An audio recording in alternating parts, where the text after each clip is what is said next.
श्रीपाद राजम शरणम प्रपद्ये अध्याय 44 स्वर्ण पीठिकापूर वर्णन. श्री भास्कर पंडितानं ज्या दिवशी आम्हाला त्यांचं आदरातिथ्य स्वीकारून घरी राहण्याचा आग्रह केला आणि श्रीपाद श्रीवल्लभांचं चरित्र ऐकवण्याची विनंती केली, आम्ही भास्कर पंडितांचा आग्रह मोडू शकलो नाही. रात्री त्यांच्याकडे वास्तव्य करून दुसऱ्या दिवशी स्नान संध्या आटोपून त्रिपुरांतकेश्वराच्या दर्शनाला गेलो.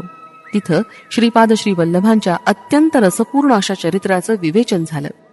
वक्त्यानं आपल्या मधुर वाणीनं श्रोत्यांना मंत्रमुग्ध केलं होतं. श्रीपाद प्रभूंचं जन्मस्थान. हे श्रोते हो, श्रीपाद श्रीवल्लभ प्रत्यक्ष शिवस्वरूप आहेत. ते पीठिकापुरम गावी अंतर्धान पाहून काशी नगरीत अवतरित होत आणि गंगेचं स्नान करत. त्यांच्या पीठिकापुरम मध्ये अवतरित होण्यानं तेथील भूतपिशाच बाधेचं निर्मूलन झालं होतं. पीठिकापुरम मधील त्यांच्या जन्मस्थळाची भूमी चैतन्यमय झाली होती. भविष्यात काही शतकानंतर त्यांच्या जन्मस्थळी निर्माण होणाऱ्या महासंस्थानात त्यांच्या दिव्य पादुकाची प्रतिस्थापना होईल. तेथील भूमी जागृत होऊन क्रमाक्रमानं आजूबाजूच्या भूमंडलास जागृत करेल. तेथील जनसमुदाय पीठापुरमच्या परिसरातील दिव्याकर्षणानं आकर्षित होतील. ज्या ज्या ठिकाणी श्रीपाद श्रीवल्लभांनी संचार केला आणि ज्या ज्या ठिकाणी ते संचार करतील त्या त्या प्रदेशात न कळत जागृतीचा प्रभाव दिसतो आणि तसा दैवी शक्तीचा अनुभव येतो. प्रत्येक मनुष्यात पृथ्वी तत्व असतं. हे शब्द, स्पर्श, रूप, रस, गंध या तत्वांनी बनलेलं असतं. योगदृष्टीनं पाहता ज्या शरीरात पृथ्वी तत्व असतं ते श्रीपाद प्रभूंच्या दिव्य करुणाभावामुळे पीठिकापुरम या क्षेत्री निश्चितपणे आकर्षित होतात. यावर मी प्रश्न केला, आर्यावर्तातील लोक त्यांच्यातील पृथ्वी तत्वाच्या जागृतीमुळे पीठिकापुरमला भौतिक रूपानं येतात का? सुवर्ण पीठिकापूर महिमा. श्रीपाद प्रभूंनी मंद हास्य केलं आणि म्हणाले, तू विचारलेला प्रश्न योग्यच आहे. भौतिक दिसणाऱ्या पीठिकापुरममध्ये एक सुवर्ण पीठिकापूर आहे. जितकी भौतिक पीठिकापुरमची व्याप्ती आहे तेवढीच सुवर्ण पीठिकापुरमची सीमा आहे. सुवर्ण पीठिकापूर केवळ चैतन्यानं निर्माण झालं आहे. वास्तविक पाहता साधकांमध्ये असलेल्या चैतन्याच्या संबंधित पदार्थ निर्माण होताना त्याला सुवर्ण पीठिकापुरात वास्तव्य करत असल्यासारखं वाटतं. या सुवर्ण पीठिकापुरातील चैतन्यामुळे हजारो दिव्य किरणांची आभा निर्माण होते. योगी तपस्वी महापुरुष या सुवर्ण पीठिकापुरात राहण्यासाठी उत्सुक असतात, परंतु हे दिव्य पुरुष आपल्या सामान्य दृष्टीला अगोचर असतात. सुवर्ण पीठिकापूर केवळ योगचक्षु ज्ञानचक्षु असलेल्या साधकांनाच गोचर असतं. काशीतील पंचकोश यात्रा विशेष. सुवर्ण पीठिकापुराप्रमाणे सुवर्ण काशी नावाचं एक दिव्य क्षेत्र आहे. ते भौतिक काशीच्या विस्तारा एवढंच आहे. सुवर्ण काशी चैतन्यमय पदार्थांनी निर्मित आहे. काशी यात्राम गमिष्यामी तत्रैव निवासाम्यहम इति ब्रुवाण सततम काशीवास फलम लभेत, असं शास्त्रवचन आहे. मी काशीला जात आहे आणि तिथंच राहण्याचा विचार करत आहे असं सतत म्हणणाऱ्या लोकांना सुद्धा काशीवासाचं फल प्राप्त होतं. सुवर्ण काशीत निवास करण्यासाठी आणि काशी विश्वेश्वराच्या दर्शनासाठी प्रत्येकानं त्याचं निरंतर मोठ्या श्रद्धाभावानं चिंतन केलं पाहिजे. तुझ्या अन्नमय कोशाच्या संबंधित एक भौतिक पीठिकापूर येथे आहे, तसंच एक भौतिक काशी सुद्धा आहे. प्राणमय कोशाच्या संबंधित एक भौतिक पीठिकापूर इथं आहे, तसंच भौतिक प्राणमय काशी सुद्धा आहे. मनोमय कोश, विज्ञानमय कोश आणि आनंदमय कोश या प्रत्येक कोशाच्या संबंधानं एक एक पीठिकापूर आणि काशी आहे. या आनंदमय पीठिकापुरमला सुवर्ण पीठिकापूर असं म्हणतात, तसंच या आनंदमय काशीला सुवर्ण काशी असं म्हणतात. या वक्तव्यावर मी म्हणालो, महोदया, मी अल्पज्ञ आहे. कृपा करून माझ्यावर अनुग्रह करा आणि याविषयीचं सुबोध विवेचन करून सांगा. काही लोक काशीतील पंचक्रोश यात्रेच्या फलाबद्दल सांगतात. ती यात्रा कोणती?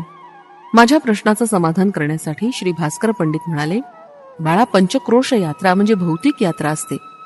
वास्तविक पाहता आपण करायची असते ती यात्रा अन्नमय, प्राणमय, मनोमय, विज्ञानमय आणि आनंदमय कोश म्हणवली जाणारी ही पंचक्रोश यात्रा ही आपण चैतन्य रूपानंच करायची असते. हेच या पंचक्रोशमय यात्रेचं गूढमय दैव रहस्य आहे. श्रीपादांच्या अनुग्रहामुळेच साधकाला पंचक्रोश यात्रा करण्याचं सामर्थ्य प्राप्त होतं.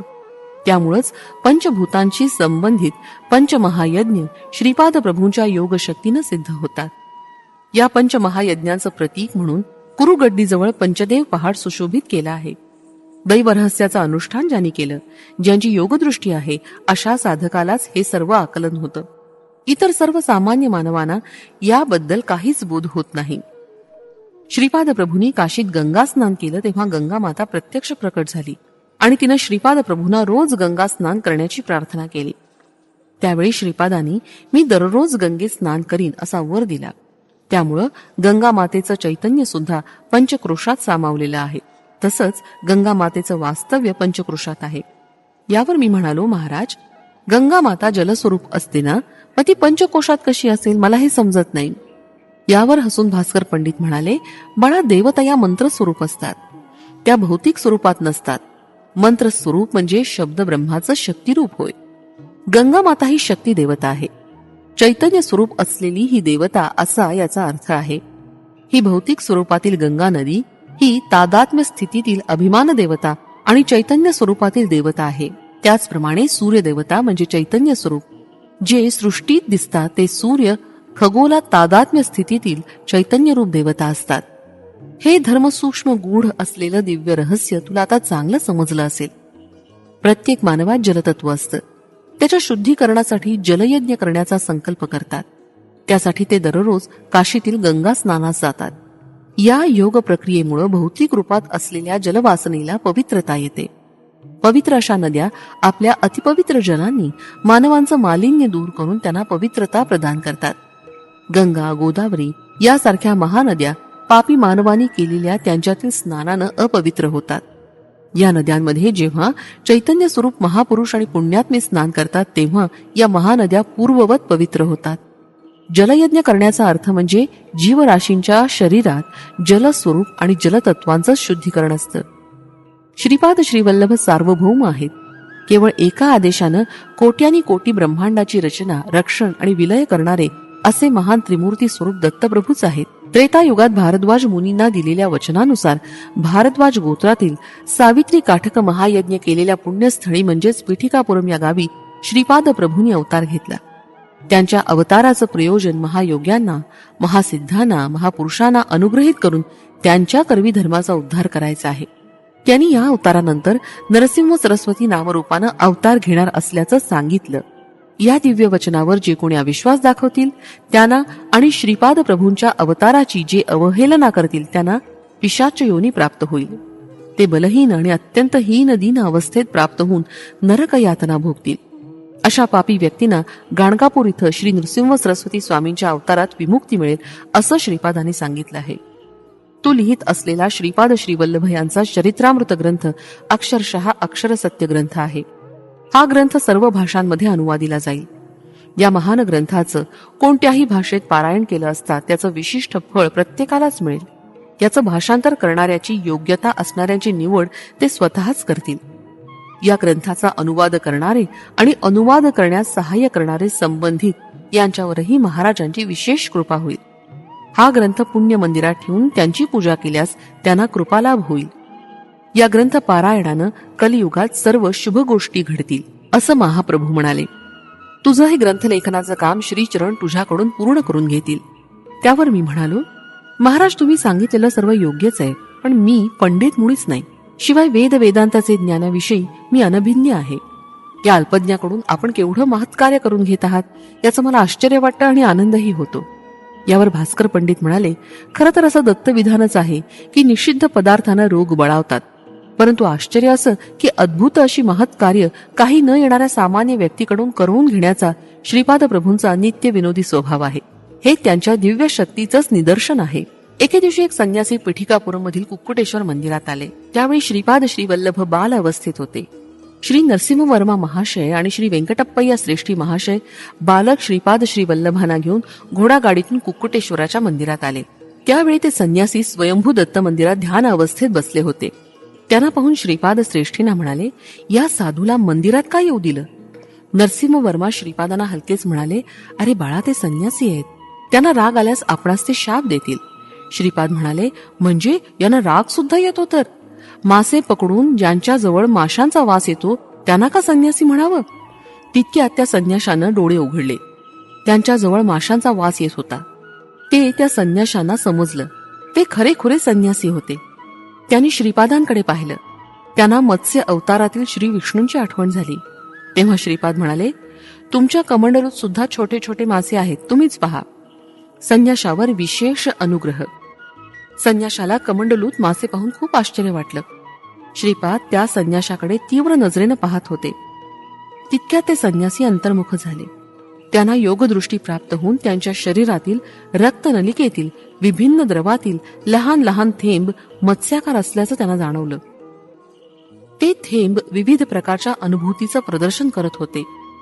एक एक थेंब जणू काही एका एका वासनेचं रूप घेऊन माशांच्या आकारात तरळत होता. आहा, मत्स्यावतार प्रक्रिया म्हणतात ती हीच काय, असं आश्चर्यचकित होऊन ते संन्यासी ओरडले.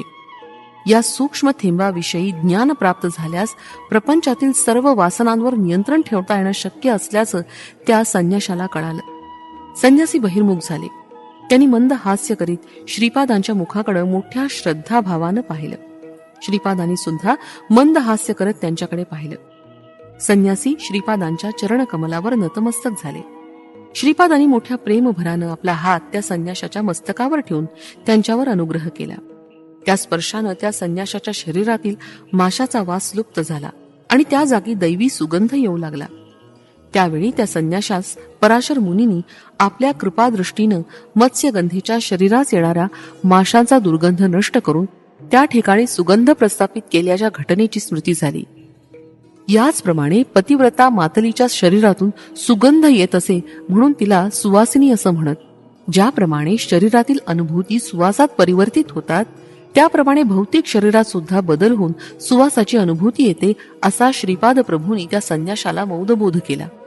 यानंतर श्रीपाद म्हणाले, अरे बाबा, तुला मत्स्य अवताराबद्दल कळालं. दैवी प्रकृती आणि असुरी प्रकृती यांना कुर्मावताराचा आधार आहे. मंदार पर्वताला कुर्मावर प्रस्थापित करून देवदानवानी समुद्रमंथन केलं होतं. तू अंतर्मुख होऊन कासव ज्याप्रमाणे संकटाचे समयी आपली इंद्रिय आत ओढून घेऊन ती नियंत्रणात ठेवतो, त्याचप्रमाणे तू आपल्या ज्ञानेंद्रियांना आणि कर्मेंद्रियांना आपल्या स्वाधीन ठेवल्यास मोठा योगी होशील. असं न केल्यास बहिर्मुख होऊन सर्व दुर्गुणांनी युक्त होऊन राक्षस होशील. तू बहिर्मुख झाल्या क्षणीच कोणीतरी तुला मारून टाकेल. तुला जीवन हवं असल्यास तू अंतर्मुख होऊन योगाभ्यास कर. असं केल्यास तुझी सर्व बंधनातून सुटका होईल. श्रीपाद श्रीवल्लभांचा जय जयकार असो. फलश्रुती उज्ज्वल भविष्यासाठी.